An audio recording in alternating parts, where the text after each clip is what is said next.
নমস্কার বন্ধুরা, হ্যাপি লাইফে আপনাদের সবাইকে স্বাগতম। সবাই কেমন আছেন? আশা করছি ভালো আছেন।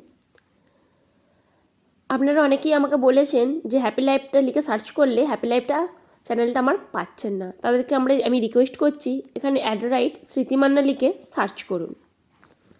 তো প্রথমেই চলে আসছি টিপস নাম্বার 1-এ। যখন অনেকটা পরিমাণে রাবার ব্যান্ড আমাদের বাড়িতে নিয়ে আসতে হয় কোনো কাজের ক্ষেত্রে, ধরুন সেখান থেকে অনেকটা পরিমাণ রাবার বা কিছুটা পরিমাণে রাবার ব্যান্ড বেশি হয়ে যায়, তো তখন আমরা ওটা রেখে দিলেই অনেক দিন পর যখন আবার ইউজ করতে যাই তখন দেখবেন একটার সাথে একটা লেগে গেছে, তখন আর কিছুতেই ইউজ করা হয় না। তো সেই জিনিসটা পুরোপুরি আমাদের ফেলে দিতে হয় বা নষ্ট হয়ে যায়। তো এখান থেকে মুক্তি পাওয়ার জন্য আমি একটা খুবই ঘরোয়া টিপস আপনাদেরকে দিতে চাইছি। এখানে আর কিছুই না, আমরা সাধারণত যে কোনো ধরনের পাউডার আপনারা ইউজ করতে পারেন। এখানে আমি ক্যান্ডিড পাউডার ইউজ করি বলে তো ক্যান্ডিড পাউডারটাই বাড়িতে ছিল, তাই আমি এটাই ইউজ করছি।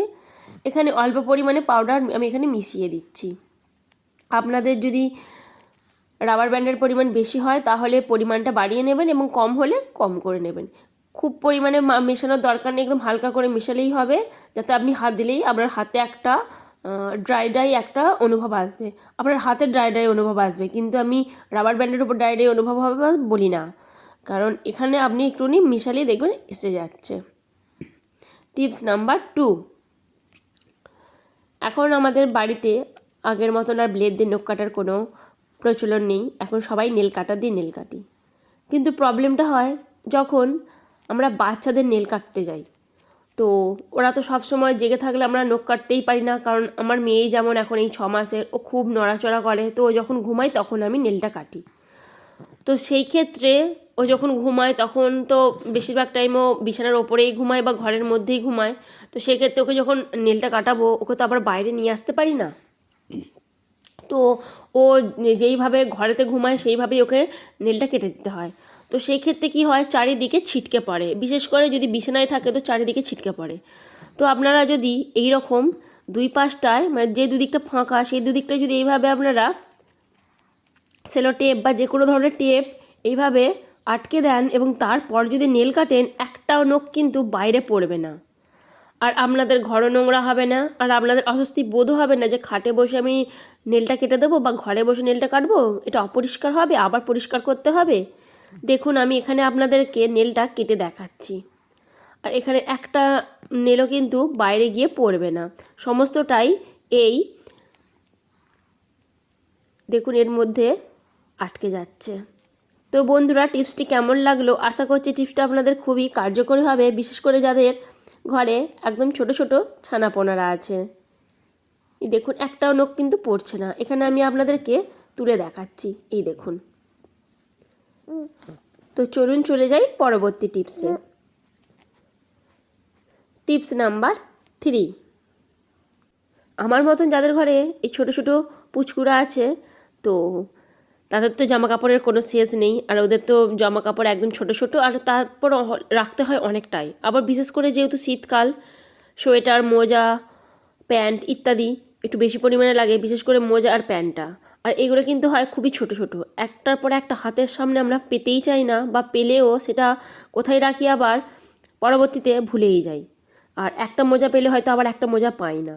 তো এইভাবে যদি আমরা একটার সাথে একটা ভাঁজ করে রাখি, দেখুন একটা পুরো রোল করে নিয়ে এটা ভেতর দিকে ঢুকিয়ে দিলাম, আর এইভাবে যদি আপনারা রাখেন কিন্তু একটাও জিনিস হারাবে না। প্যান্টটা দেখুন কিভাবে রাখছি, নিচ থেকে উপর পর্যন্ত এইভাবে রোল করে নিলাম, এবং এই যে গার্ডারটা আছে গার্ডারটার কাছ থেকে একটু খালি সামান্য ভেতর দিকে ঢুকিয়ে দিলাম। এইভাবে আপনারা রাখুন, জায়গাটাও অনেকটা পরিমাণে আপনারা কম পাবেন এবং জিনিসটাও দেখতে সুন্দর লাগবে। আমার কিন্তু এই ঝুড়িটার মধ্যেই আমার মেয়ের সমস্ত জামা কাপড় রয়ে যায়, শীতকালের সোয়েটার থেকে জামা থেকে প্যান্ট মোজা, শুধু 2-4টে নতুন জামা কাপড় বাদ এখানে সমস্ত রকমই রয়ে যায়। এটা যদি আমি এখানে আপনাদেরকে বের করে দেখাতে পারি তাহলে আপনারা বুঝতে পারবেন যে কতটা পরিমাণে এখানে জিনিসপত্র রয়েছে। কিন্তু এখানে চুড়িটাতে এতটাই আমি ছোটো ছোটো করে গুছিয়ে রেখেছি যে কিছুতেই বোঝা যাচ্ছে না। আর এখানে যদি আমি আপনাদেরকে এখন বের করে দেখাতে চাই তো আমার আবার গুছাতে এখন অনেকটা সময় লেগে যাবে। তো বন্ধুরা দেখুন এইভাবে ছোটো ছোটো করে গুছিয়ে রাখতে আমার বেশিক্ষণ সময়ও লাগলো না। চলে আসছি টিপস নাম্বার 4-এ। যখন আমরা ছোট ছোট পাঁচমিশুলি শাক কাটতে যাই বা এরকম ছোটো ছোটো কড়াই শাক বা বিভিন্ন ধরনের ছোটো ছোটো বেতে শাক ইত্যাদি পরিমাণে এরকম কাটতে যাই, তখন কিন্তু খুবই অসুবিধা হয়। আর হাতের আমরা ধরে যখন কাটতে যাই কিছুটা পরিমাণে কাটার পরে সব এলোমেলো হয়ে যায় এবং একটার পর একটার সাথে একটা ছেড়ে যায়, তো কখনো ছোট কখনো বড় হয়। যদি চচ্চড়ি করি সেটা আলাদা, যদি ভাজা করতে যাই একদম জিরি করে না কাটলে কিন্তু ঠিক হয় না। তো আমরা চার্জার যে পরিমাণ চার্জার আপনাদের যদি খারাপ থাকে তাহলে তো সেটা খুব ভালোই হয়, আর যদি না খারাপ হয় তাহলেও কোনো অসুবিধা নেই। আপনারা এইরকম চার্জারের মাথাটা খুলে নিয়ে এইভাবে দেখুন একটা গার্ডার লাগিয়ে নেবেন এবং যতটা পরিমাণে আপনাদের শাক দরকার ঠিক ততটা পরিমাণে শাক আপনারা এইভাবে ঢুকিয়ে নেবেন।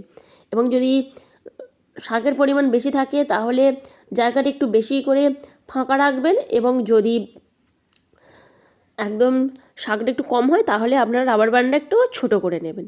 দেখুন এখানে কিন্তু একটা রাবার ব্যান্ডের সাহায্যে আমি যেখানে আটকে নিলাম এই চার্জারটার সাহায্যে এখানে একটা শাকও কিন্তু পড়ছে না। আর শাকগুলো কিন্তু আপনারা দেখতে পাচ্ছেন কড়াই শাক, আর কড়াই শাক মানে আপনারা জানেন ছোটোখাটো হয়, সবই খুলে পড়ে যায়। এখানে এই দেখুন কড়াই শাকের সাথে আমি 2-4টে আলু শাকও নিয়ে নিয়েছি, কারণ আমি আলু শাক কড়াই শাক একসাথে ভাজা করি।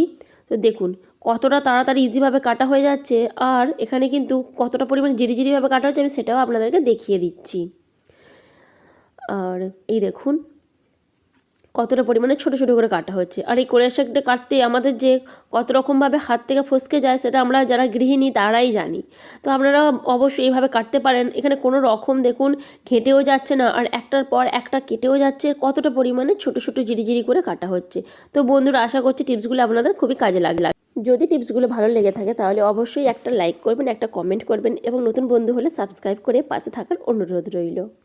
শেষ পর্যন্ত দেখার জন্য আপনাদেরকে অনেক ধন্যবাদ। ভিডিওটি এখানেই শেষ করলাম।